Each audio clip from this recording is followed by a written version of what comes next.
All right, so ideally squats should look the same regardless of how we're doing. If we're doing a body weight squats to a bench, body weight squats in general, goblet squats, even barbell buck squats, front squats, all of them should look the same.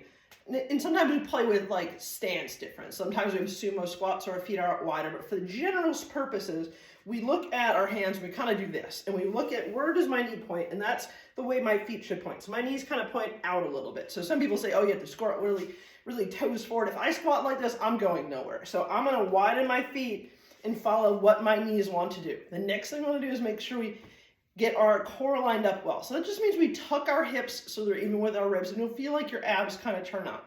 And now if I turn this into, make sure I'm far enough away from the squat rack, if I turn this into a body weight squat, I need a counterbalance to help me out. So I'm gonna bring my arms out forward. So my knees spread apart, they're tracking over the pointy part of my shoes, and I can come back up. If I turn this into a goblet squat,